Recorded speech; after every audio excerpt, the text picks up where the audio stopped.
Good afternoon, guys. This is Jack with Jack Harrison Survival, and today we're going to be talking about shelter.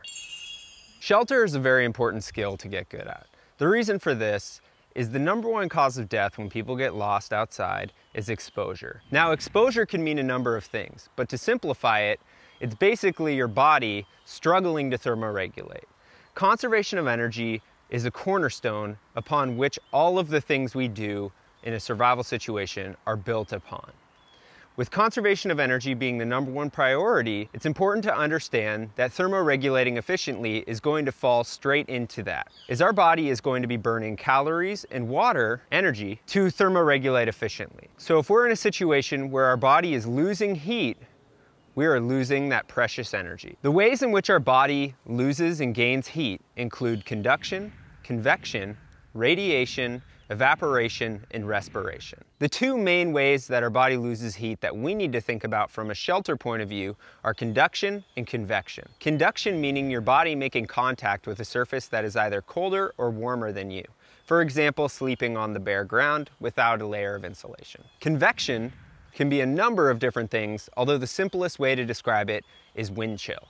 Your body losing heat via air or moisture coming across or making contact with your body. Knowing this, we need to arm ourselves against conduction and convection to build a shelter that's going to efficiently allow our body to thermoregulate. Now, shelter is a tricky situation. The reason for this is we are not utilizing radiation, fire, to keep ourselves warm. We are relying on our own body heat that is being created by our body burning that precious energy. So we have to utilize the materials around us to insulate ourselves to trap that body heat. Keep in mind, a body heated shelter is a very tricky situation. It must be built perfectly.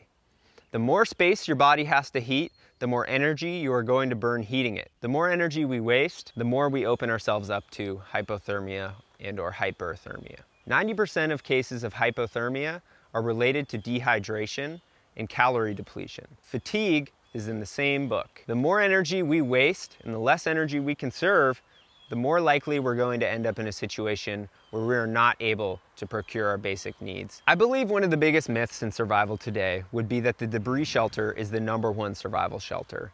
In my experience, it is very uncommon for any student or beginner to be able to build a debris shelter in under 2 hours. For me, in all of the years that I have built and slept in debris huts, maybe 35, 45 minutes with the best possible scenario, with the most materials and everything right there for me and plenty of light and energy, would I be able to build a debris shelter. Now, you need to ask yourself this question when you're deciding what type of shelter to get good at.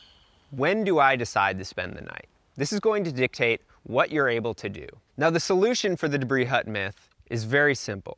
Always have an insurance policy.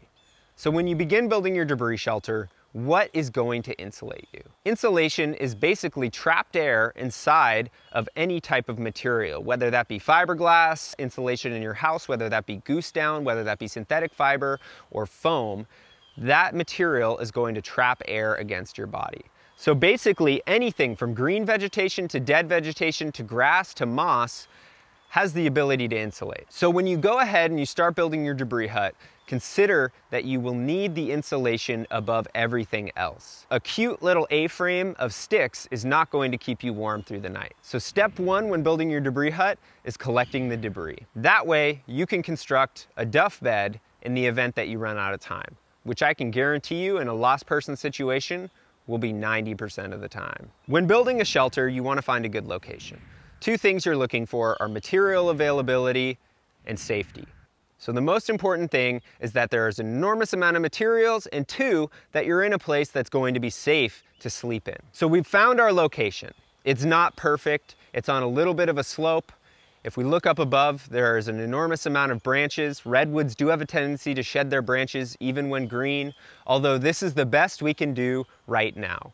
It's important to have that attitude of what's the best I can do right now. And when you've found that, stick with it. Don't focus on how bad your location is, focus on the positive elements, because ultimately that's going to help you stay positive and continue doing what you need to do to stay alive. So we've got our location here. Before we do anything else, we need to create an enormous pile of debris. That way, if we roll our ankle, we run out of time, if something happens, we have the debris pile and we can burrow into that just like a sleeping bag. That will basically guarantee that we're going to survive the night. As a teenager, I experimented by sleeping in a debris shelter on and off for 2 years in my parents' backyard.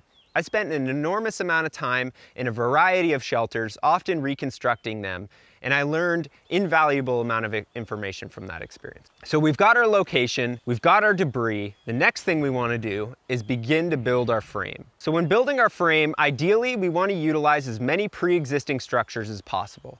Let's take advantage of what nature has already provided. Imagine nature as this partially painted canvas, and you get to go in there and add brush strokes to finish it off. So what we're looking for is either a crotch in a tree, a couple of forked sticks, maybe a big fallen down log, something that's going to speed this process up. Again, you might not have 2.5 hours to build the most beautiful debris hut that you've ever created. For the sake of this demonstration, I'm gonna go ahead and build this as a freestanding shelter. Remember, utilize what nature has provided. Don't go out there with the mindset of battling nature.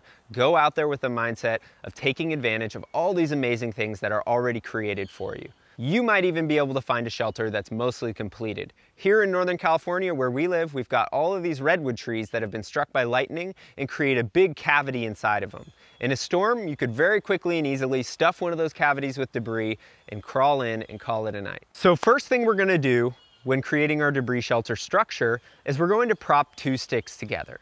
These 2 sticks either have to be forked or lashed together in order to support our ridge pole. We've got our sticks propped up. The height of our sticks is going to be dependent on the height of our body when laying down. For me, that's about 2 feet. So I want my sticks to hold a ridge pole about 2 feet from the ground. Now that we've got our sticks propped up, we're gonna lean our ridge pole on top of it. You'll notice this is sort of an A-frame structure, very similar to a plow point shelter that was manufactured with a tarp. We've got our ridge pole propped up. Now what we're going to go ahead and do is cover the entire structure in ribs. The ribs are what differentiate this shelter from a pile of leaves or a duff bed. Although I believe the duff bed is a superior survival shelter, I think the debris hut has many advantages over the duff bed, especially in foul weather. So what differentiates the debris hut from a pile of leaves is the cavity in which you crawl in and sleep in. Ultimately, if this is done right and built properly, the cavity will increase the insulation value and more efficiently utilize debris. On the flip side, if you make it too big or you make it too small, you're gonna be in a lot of trouble. Too small, you're not gonna fit in. It should be very small, but if you can't fit in, that's a problem. Too big, you're gonna be burning excess energy trying to heat a structure that you'll never heat. It does reach a point of diminishing returns. So, we've covered our entire structure in ribs. Now, if we have any gaps in our ribs, what we can go ahead and do is look for small sticks and ferns or anything that's going to allow us to create a net over the ribbing. So we've created our net over the ribs, and this is going to allow the ribs to catch debris more efficiently. Now, it's okay if some debris falls through, but again, we might as well sleep in a pile of leaves if we're going to build a shelter where the debris is just completely falling through and there is no sleeping cavity. So we've got our structure created. Now, fortunately for us, we collected our debris first, and all we have to do is cover this shelter in debris. Keep in mind that the minimum amount of debris that you want is if you poke your arm into the shelter, it should be above your elbow. If you peek into the shelter, you should see no light leaks. If it's windy, you should feel no wind coming through. The next thing we need to do is protect ourselves against conduction. We need to insulate from the ground. The ground is a heat sink and it will suck the heat out of your body. Now, if you had to choose insulation from the ground or insulation from the air, it's important to always choose the ground. The ground is what will kill you. What we've gone ahead and done is we've covered our shelter in a sufficient amount of debris. We've got debris from our hand touching the ridgepole all the way up to our bicep. And that's going to work in the environment we're in tonight, where it's only getting down to about 50 degrees. Now that we've got our debris on the outside, we'll go ahead and start stuffing debris on the inside. You'll notice that I'm stuffing debris and kicking it in with my feet. What I'll do is I'll continue to stuff debris and force it into the corners of the shelter. If you were to stuff your shelter once and crawl in for the night, I can almost guarantee you'll end up on the ground. So what you need to do is crawl into the shelter and force the debris into those places where the debris will want to go naturally.